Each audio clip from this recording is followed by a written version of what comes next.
un yo lujurioso ha entrado en el cerebro de uno, en vez de identificarse con ese yo gozando de la escena a lo lindo, proceder en forma diferente, decir, hombre, me está molestando demasiado este yo, voy a desintegrarlo, voy a volverlo polvareda cósmica, para que no me siga atormentando con sus morbosidades.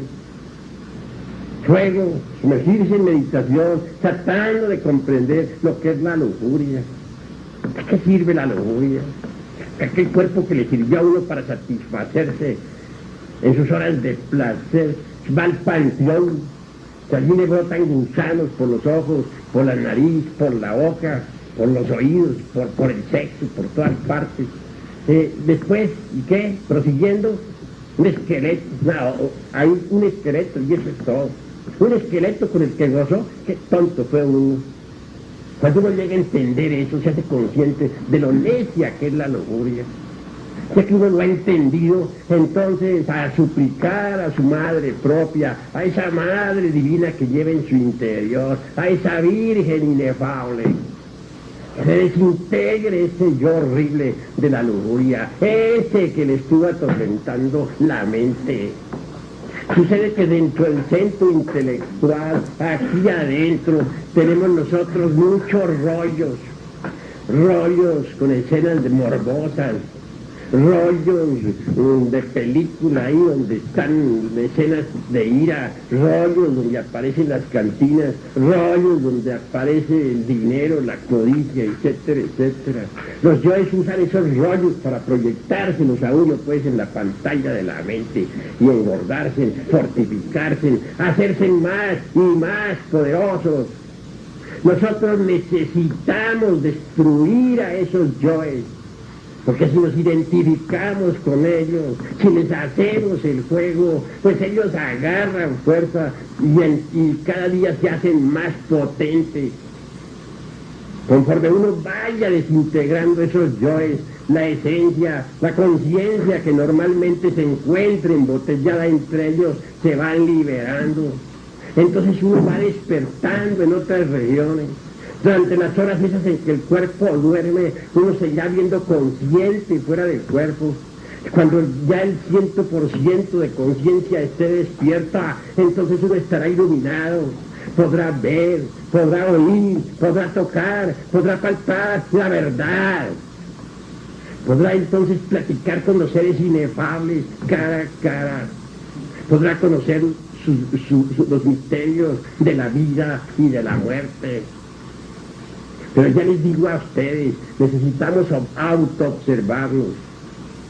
Conforme nos vayamos autoobservando, el sentido de esa autoobservación psicológica se irá desarrollando y desenvolviendo. Y cuando ese sentido se desarrolle, entonces podremos ver al yo que estemos trabajando. Si estamos trabajando un yo de ira, lo veremos. Ese yo aparecerá ante nuestra vista. Y a medida que estemos trabajándolo para desintegrarlo, para pulverizarlo, iremos viendo el resultado de nuestro trabajo. Y cuando ya el yo se vuelva polvo, lo veremos cómo se vuelve polvo. Así pues, el sentido de la autoobservación psicológica está latente en todos ustedes, pero necesitan desarrollarlo. Y se desarrolla, les digo, a base de autoobservación.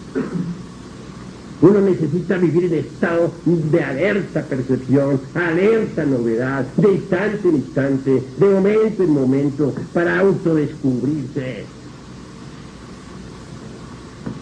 El ser humano realmente, o el humanoide, para hablar más claro, lo único que tiene adentro es un montón de yoes. Eso es todo. Cuando llega la hora de la muerte, ¿qué es lo que continúa en el más allá? Pues todos esos yoes. Tres cosas van al sepulcro: el cuerpo físico, la personalidad y el cuerpo vital. El cuerpo físico se pudre entre las sepulturas. El cuerpo vital, o lingam sharira de los indostanes, es el asiento fundamental de todos nuestros metabolismos y funciones orgánicas. Nadie podría vivir sin el cuerpo vital. Todos lo tenemos dentro. Tal vehículo, tal cuerpo se va descomponiendo poco a poco ante la fosa sepulcral. Mas también va otra cosa, la tercera, la expersonalidad. Nadie nace con una personalidad. La personalidad es hija de su tiempo, nace en su tiempo, muere en su tiempo. La personalidad se forma durante los primeros 7 años y se robustece con el tiempo y las experiencias. La personalidad es energética, sutil, no se puede ver con los ojos de la carne, pero quien desarrolle el sentido de autoobservación psicológica podrá verla. Ella entra al sepulcro, sale de allí cuando los dolientes le van a llevar flores. Con la imaginación ella modela esa, dijéramos, la parte invisible de ese sepulcro. Entonces ese sepulcro ante ella parece una casa, la casa donde vivió, o el cuarto del hospital donde murió, etc. Y de allí entra y sale. Cuando los dolientes van a visitarle, se alegran. Claro, el deber de los dolientes es visitarle, llevarle flores. Hay que tener un poco de piedad por las sombras de nuestros seres queridos. Ir al panteón es necesario. Si a la personalidad se le pone sobre la sepulcro, el día de los muertos, su comida que acostumbraba, etc. Esa expersonalidad realmente comerá la parte sutil de la comida, la parte etérica, dijera. Ahora comprenderán ustedes por qué esos alimentos que se llevan al panteón el día de los muertos quedan como desvitalizados. Si uno los prueba todo al otro día, nota que les falta algo. Ese algo que les falta, la parte sutil o etérica o metafísica que realmente el difunto amado se comió. De manera que la expersonalidad tiene una realidad, existe. Pero poco a poco, para bien de todos, esa expersonalidad se va disolviendo lentamente. Mas hay algo que no va a la fosa sepulcral. Me refiero a los yoes, el yo de la ira, el de la codicia, el de la envidia, etc. Todos esos yoes que son nuestros errores, nuestros defectos. Todo ese enjambre de demonios que llevamos dentro. Esos no van a la fosa sepulcral. Esos continúan en la quinta dimensión. Van y vienen y se mueven por todas partes. Viven en la quinta dimensión, viven inconscientes como sonámbulos. Esos yoes tienen existencia, existen realmente.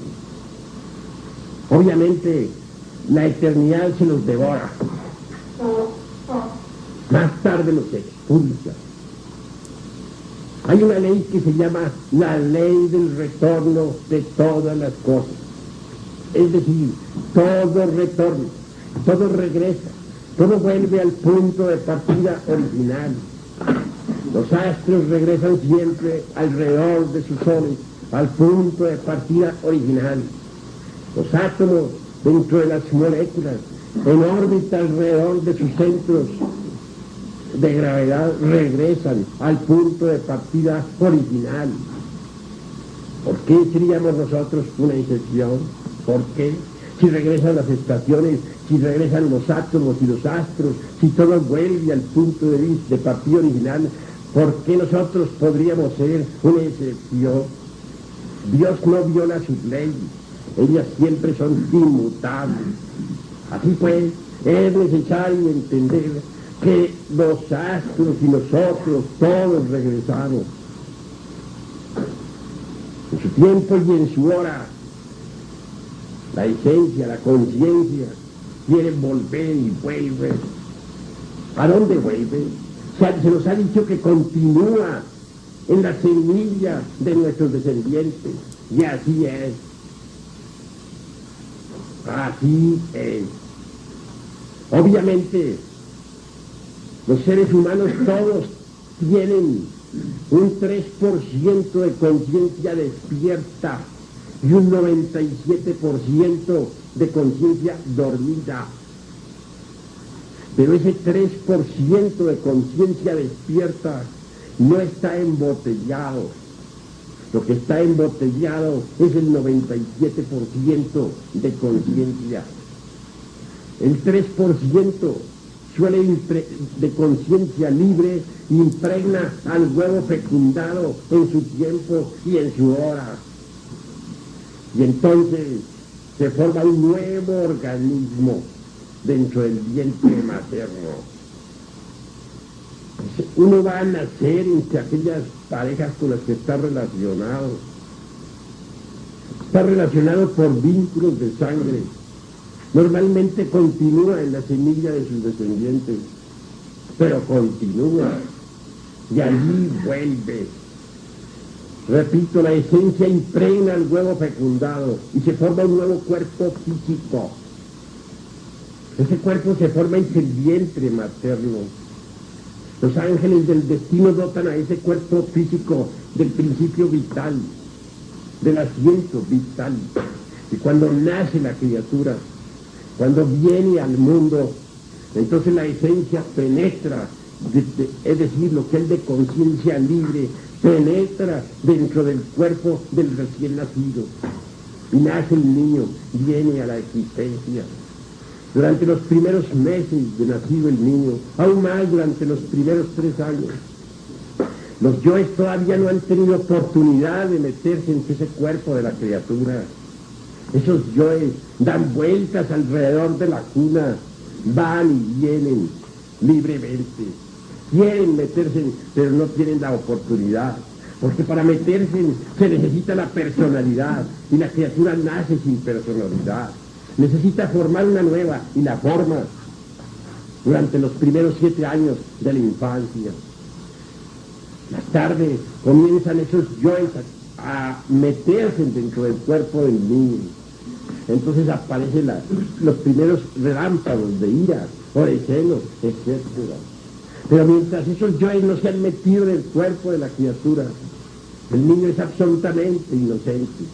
Sin embargo, el 3% de conciencia que tiene ahí metido entre el cuerpo le da autoconciencia.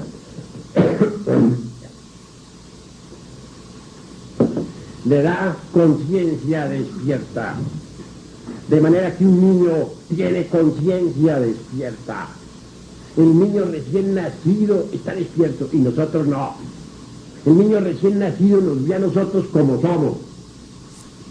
Y nosotros creemos que él no se da cuenta de nada. Pero cuán equivocados estamos. Él está despierto y nosotros dormidos.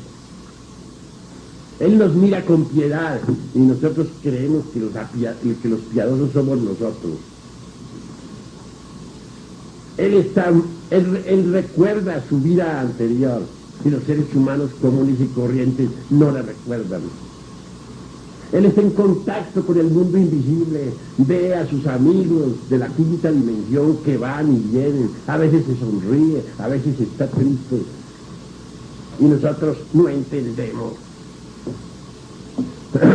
Me recuerdan en estos momentos, me recuerdo con claridad cuando yo era un niño,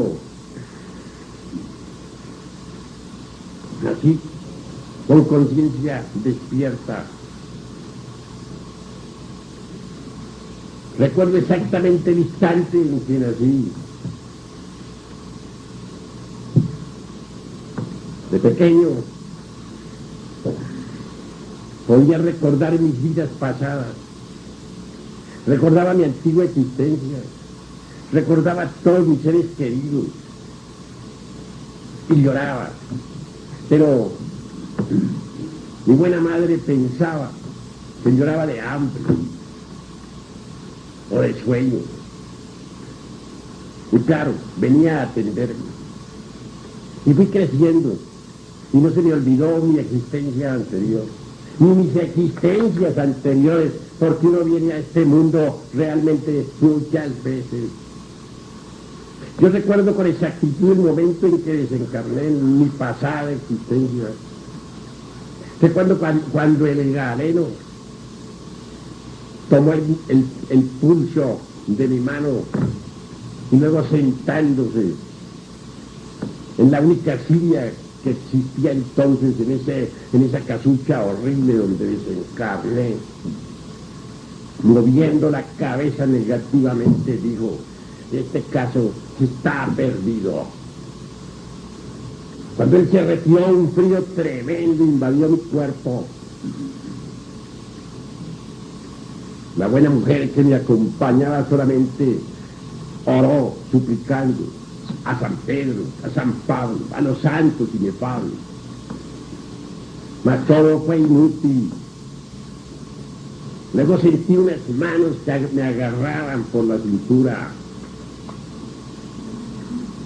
Tales manos me sacaron fuera del cuerpo. Era el ángel de la muerte, porque de ellos hay legión. Con su voz cortó el hilo de la vida. Y lo sutil que Martín Lozán Rampa llama el cordón plateado. Algunos llantos más llegaron a mis oídos espirituales. Ya había desencarnado. Pasó algún tiempo antes de que volviera a tomar cuerpo. Un día, uno de los ángeles de la ley, uno de los señores del karma acercándose me dijo: maestro Samael Aumbeor, ya todo está listo, sígame. Y yo le seguí.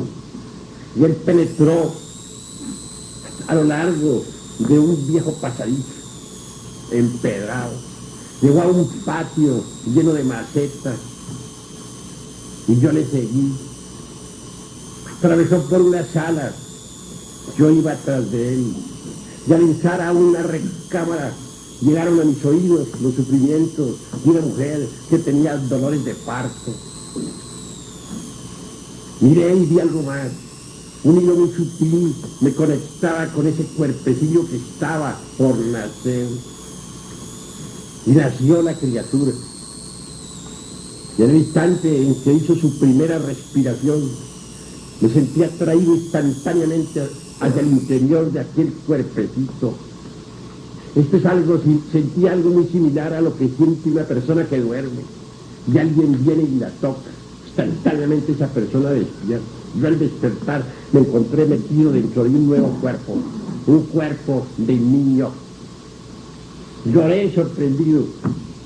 Claro, aquella enfermera que atendía consideraba que eso era normal, que así lloran siempre los niños que nacen. Más aún, recuerdo cuando después de la consabida operación aquella de cortar el cordón umbilical, se me colocó en el mullido lecho junto a mi madre. Un gigante enorme, porque así lo veía, pues mi cuerpo era pequeño. Se acercaba, me miraba y sonreía. Aquel gigante era mi padre. Y fui creciendo poco a poco, sin perder jamás el recuerdo de mi vida anterior.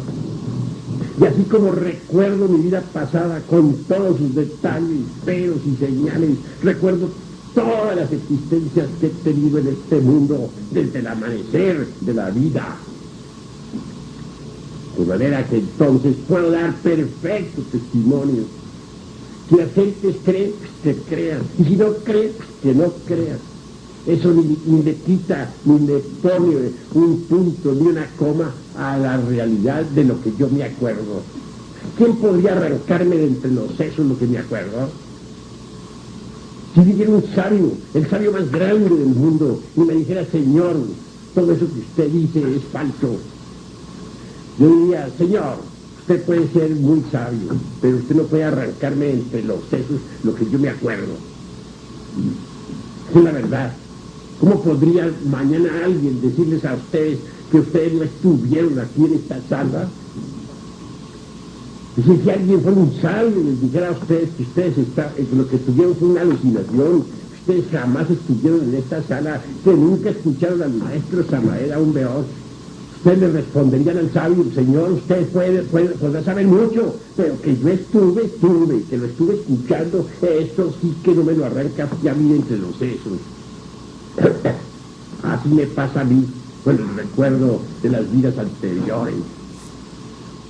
Conocí al egipcio y al romano, conocí la Atlántida y puedo hablar de ella, vi cómo perecieron los atlantes. Soy un testigo de la aurora de los siglos. Yo vi salir la tierra entre el caos, y por eso doy testimonio, y por eso lucho, para poder hacer a las gentes partícipes de ese camino que conduce a la liberación final. Desgraciadamente las gentes, repito, tienen la conciencia dormida, y por eso aquellos que se burlan de mí, a mí no me queda más remedio que hacer lo que dijo el Cristo: Padre mío, perdónalos, porque no saben lo que hacen.